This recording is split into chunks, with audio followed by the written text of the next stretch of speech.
Senhora deputada Tia Ju, que preside os trabalhos desta sessão, senhoras deputadas presentes, senhores deputados presentes, funcionários, imprensa, companheiros e companheiras que ocupam as dependências da galeria, aqueles que nos assistem pela Telealerj e que nos acompanham pelas redes sociais. Eu queria começar dizendo o seguinte: o nobre deputado Tio Carlos, que me precedeu aqui nesta tribuna, eu acho que ele é possuído de uma generosidade, só que eu acho que ele exagera, às vezes, na sua generosidade, quando ele começa a dizer que vai acreditar piamente no governo Pezão. E aí começa a dizer que o governo Pezão foi secretário de obra. Olha, o governo Pezão, quando foi secretário de obra, o deputado Tio Carlos, ele foi o responsável exatamente pela construção, não é construção, as obras de reconstrução e adaptação do Maracanã, exatamente com vistas a atender as exigências aí dessas instituições, COI, COB e etc., para a Copa do Mundo e também servir para as Olimpíadas. Era o secretário de obra Pezão e que se revelou aquilo um verdadeiro manual anti-engenharia, entendeu? Então, vamos devagar, porque senão a gente começa a desconhecer a realidade. A realidade não é esta. Eu já falei e volto aqui a afirmar e repetir: o governo Pezão é um governo desbussolado. Não diz a que veio, não apresenta propostas concretas para a solução, trabalha de forma pontual, tentando superar aquilo que é insuperável, não dialoga com a sociedade. Se não dialogar com a sociedade, não vai para frente, porque a saída para os problemas existentes tem que ser uma saída coletiva, não há saída individual, e por aí vai, entendeu, nobre deputado? Não, eu respeito a sua opinião, enfim, mas não mudo no sentido de que, quando eu falo que confio, eu acredito que, apesar de todas as dificuldades, vejo, por exemplo, se eu tivesse me manifestado, porque a notícia chegou de uma forma, eu já tinha interpretado a questão do fim dos convênios, e é por aí. Eu respeito muito o senhor, entendo a sua posição,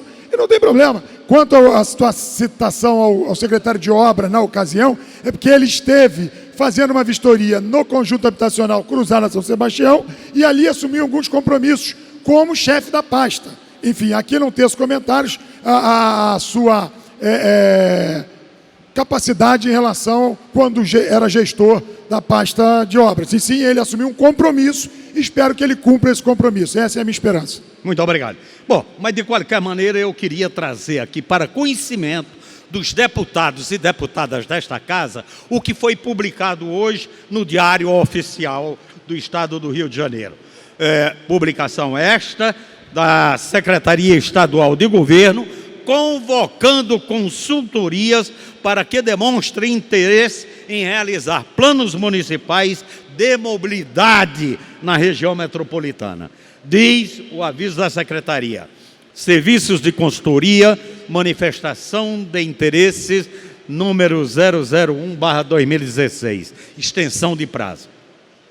O Governo do Estado do Rio de Janeiro, através da Secretaria de Estado de Governo, SECOV, fará a contratação de serviços de consultoria para a elaboração de planos de mobilidade urbana de forma integrada e em consonância com o Plano Diretor de Transporte Urbano para 9 municípios da região metropolitana para o horizonte 2030, com propostas e planos de ações. Esse projeto se insere no Programa de Fortalecimento da Gestão do Setor Público e do Desenvolvimento Territorial Integrado, Rio Metrópole, Progestão 2, com recursos do Banco Internacional para Reconstrução e Desenvolvimento, o BIR.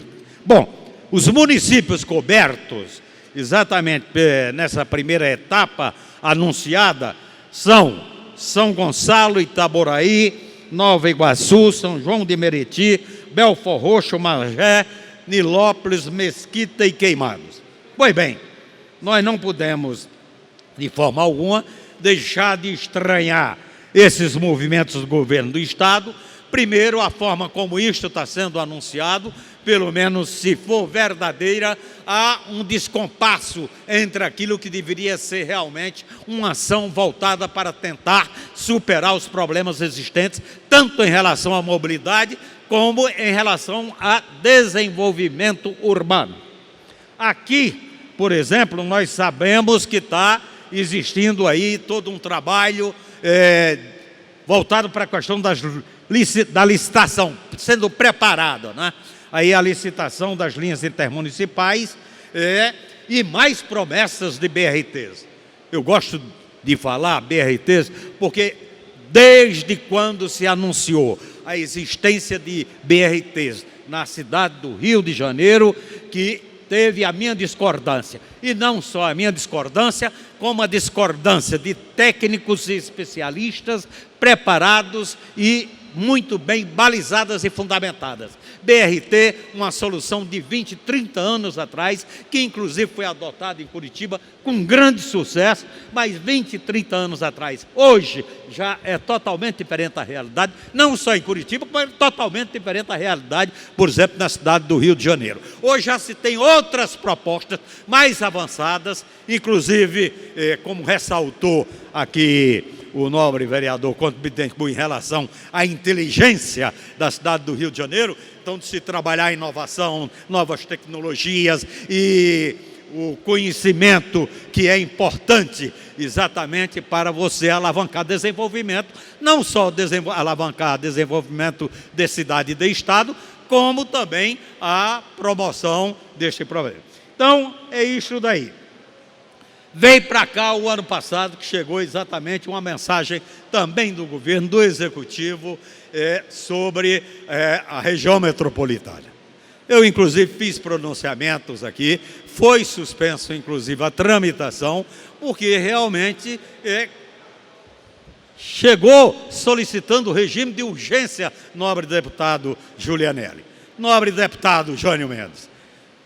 Vossa Excelência, que é da região dos lagos, lá de Cabo Frio, Arraial do Cabo, entendeu? Sabe perfeitamente que para se trabalhar a organização urbana de um território, de uma determinada cidade ou de uma determinada região, não é da noite para o dia. Isto requer estudos, isto requer levantamentos aerofotogramétricos, isto requer dados que você busca exatamente num trabalho realizado em campo, a confrontação exatamente desses dados obtidos em campo com os dados que você tem já levantados e que faz parte dos arquivos do Estado, ou seja, além do que nós consideramos fundamental, que é conversar com a sociedade, é conversar com a população, é conversar com quem usa, com quem utiliza, com quem se beneficia exatamente daquilo que a cidade produz e entrega aos seus moradores. Pois bem, não é isto o que a gente vê, não é essa lógica que predomina na administração Pezão. Não é esta lógica. E esta lógica assumida e colocada em prática pelo governo Pezão, ela tem que ser revertida.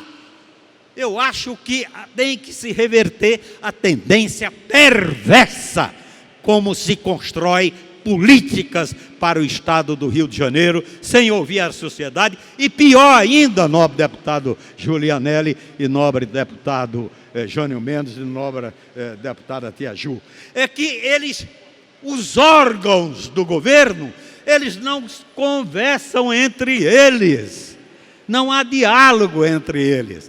Então, quando vem para cá uma mensagem que se constitui num projeto para você promover o desenvolvimento urbano da região metropolitana, a gente sente, numa análise com um certo grau de profundidade, exatamente a superficialidade com que está sendo tratada esta matéria. De maneira que eu acho esta coisa dos transportes, nós temos que discutir muito ainda nesta casa, inclusive agora com a chegada do deputado Osório, que era ex-secretário de Transporte do Estado, quer dizer, porque ele faz o discurso de que é tudo às mil maravilhas, mas nós sabemos perfeitamente que as barcas aí estão exatamente o pessoal pedindo para sair, não querem mais ser prestador dos serviços, querendo entregar esses serviços exatamente de volta ao Estado. Se nós formos ver, por exemplo, a Supervia precisou de ajuda exatamente por conta de pagamento da energia.